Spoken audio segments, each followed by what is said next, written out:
Bismillahirrahmanirrahim. Assalamualaikum warahmatullahi wabarakatuh. Kembali lagi pada video mata kuliah praktikum riset operasi yang akan membahas linear programming in Python part 2. Jika pada video sebelumnya, pada linear programming in Python part 1, kita telah membahas contoh kasus yang kita temukan dalam kehidupan sehari-hari, yaitu ingin pergi berlibur dengan mempunyai jumlah waktu berlibur yang terbatas, kemudian ingin meminimumkan biaya yang dikeluarkan. Dan pada video kali ini kita masih akan membahas tentang penyelesaian program linear pada kehidupan sehari-hari, dengan contoh persoalannya adalah ingin memaksimumkan jumlah buku bacaan per tahunnya. Nah, ini constraint kita adalah kita hanya bisa membaca selama 5 jam per minggu. Kemudian bacaan kita atau buku kita terdaftar pada daftar penjual terbaik New York Times. Kemudian asumsi yang digunakan, kecepatan membaca rata-rata pembaca sekitar 250-300 kata per menit. Atau kita asumsikan kita dapat membaca 1 jamnya hanya 60 halaman. Oke, kita formalisikan permasalahannya. Tujuannya adalah kita memaksimumkan atau memaksimalkan jumlah buku yang akan dibaca, sehingga bentuk program linearnya nanti akan memaksimalkan. Kemudian variabel keputusannya adalah biner, seperti pada video sebelumnya. Di sini 0 nanti kita tidak membaca buku tersebut, dan 1 adalah kita memilih untuk membaca buku tersebut. Batasannya, kita mempunyai jumlah waktu yang tersedia yang tadi hanya 5 jam per minggu, kemudian jumlah buku atau jumlah halaman yang dapat dibaca per jamnya adalah 60 halaman. Kemudian datanya diperoleh dari ini website di sini. Coba kita lihat di sini.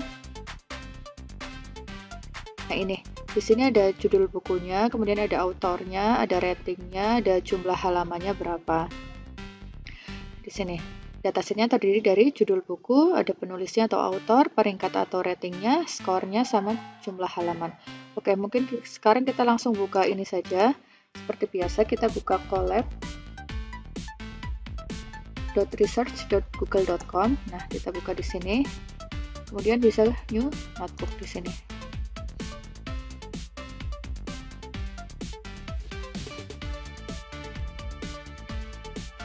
Oke, di sini. Nanti Anda bisa menuliskan skripnya di sini.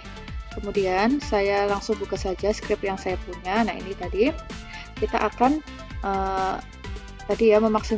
memaksimumkan jumlah buku yang dibaca per tahunnya. Ini tadi asumsinya. Kemudian seperti biasa, jika Anda belum menginstall Pulp-nya, silakan diinstal dulu dengan cara pip install Pulp-nya. Pulp ini adalah modul yang digunakan untuk menyelesaikan linear programming di Python. Kemudian import from Pulp import star. Seperti biasa, nanti kita membutuhkan beberapa modul, ada NumPy, ada Pandas, RE, terus Matplotlib-nya untuk membuat grafik. Kemudian ada nanti ini display-nya untuk mengeluarkan image-nya. Ini tadi nanti Anda tinggal run ya, seperti biasa. Ini saya run lagi mungkin. Kemudian kita import datanya tadi dari websitenya. Ini datanya sudah tersedia di sini.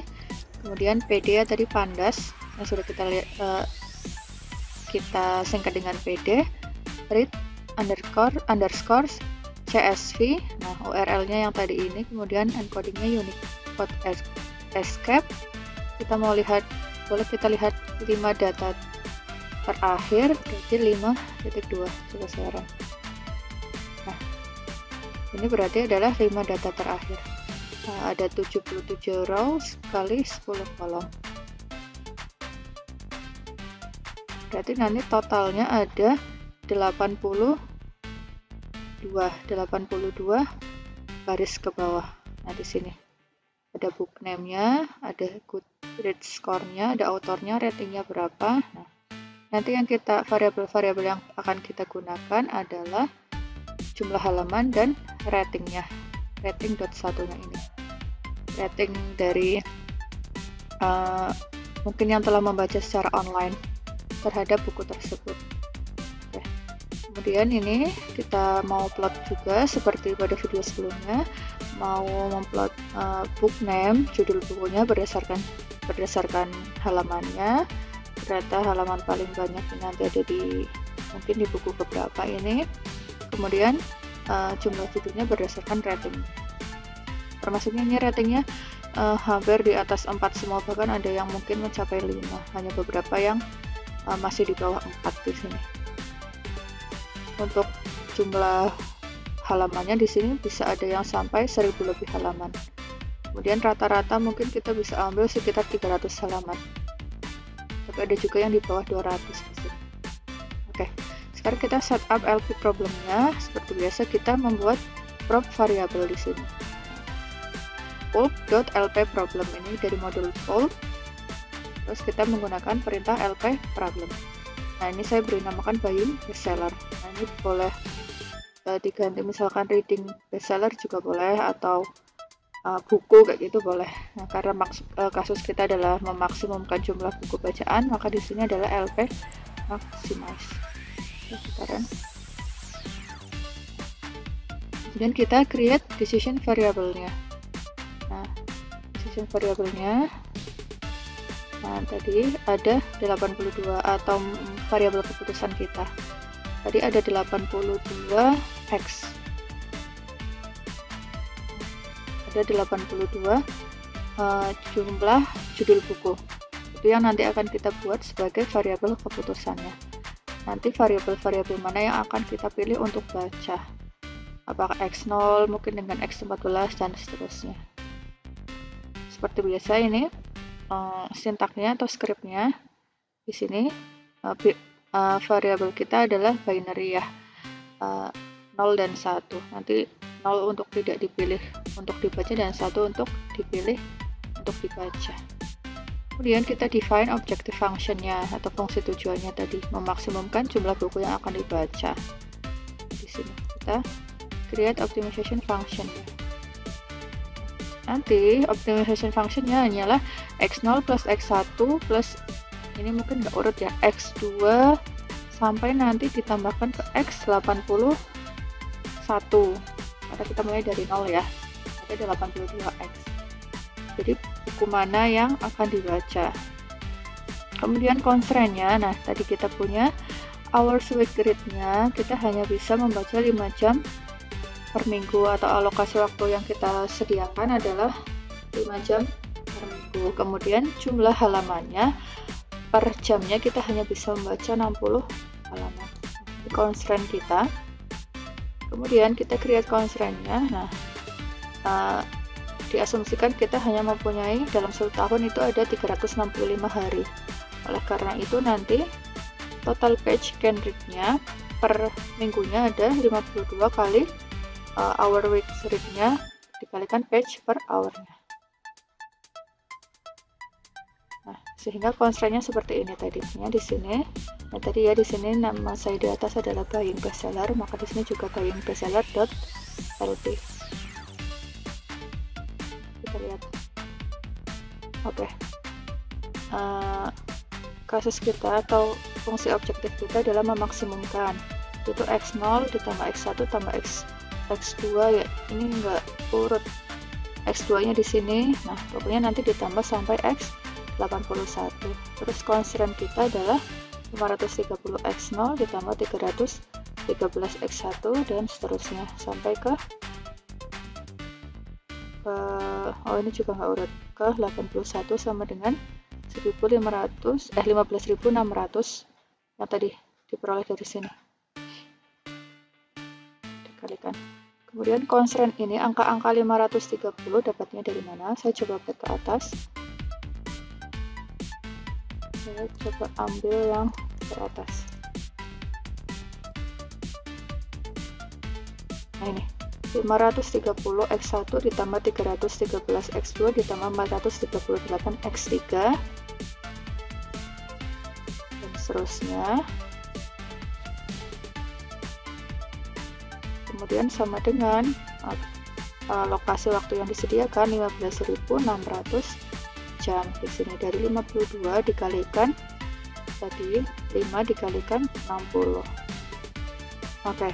Kemudian untuk x0 kita batasan kita x0 sampai x81 antara 0 sampai 1 tadi. 0 untuk tidak dipilih untuk dibaca, 1 untuk dipilih dibaca.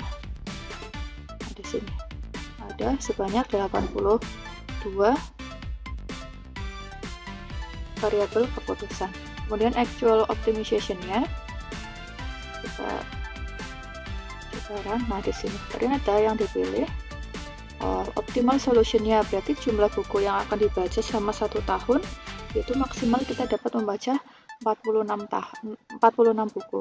Dengan rinciannya adalah buku kedua berarti ya. Kalau ini kan buku pertama, ini buku kedua, berarti ini buku ke-11 dan seterusnya. Nah, ini karena kurang mudah dibaca, kita buat tabelnya saja. Nah, di sini. Nah, untuk buku pertama, All the Light We Cannot See, keputusan kita hasilnya 0, berarti kita tidak membaca buku ini. Kemudian buku yang kedua, The Fault in Our Stars, decision kita 1, berarti ini yang dibaca. Kemudian The Girl on the Train juga kita baca, Lucky's Girl Alive juga dibaca, dan seterusnya. Kemudian kita filter, kita ambil saja yang akan kita baca, yaitu yang decisionnya sama dengan 1 dengan perintah ini. Nah, ternyata ini yang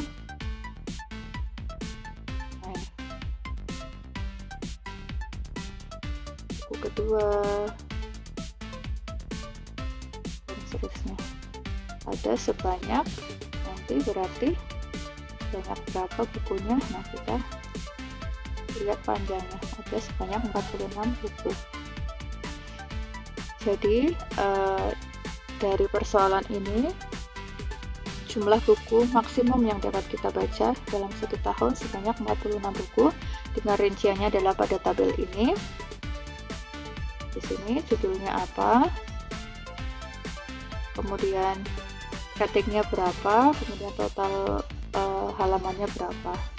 Nah, 46 buku ini yang memenuhi constraint kita, yaitu kita hanya mempunyai atau mengalokasikan waktu untuk membaca per minggunya adalah sebanyak 5 jam, dan kecepatan kita membacanya yaitu 1 jamnya hanya bisa membaca 60 halaman. Ini adalah contoh lain dari persoalan linear programming dalam kehidupan sehari-hari, itu dengan diselesaikan menggunakan Python. Nah, ini nanti semoga dapat menjadi referensi.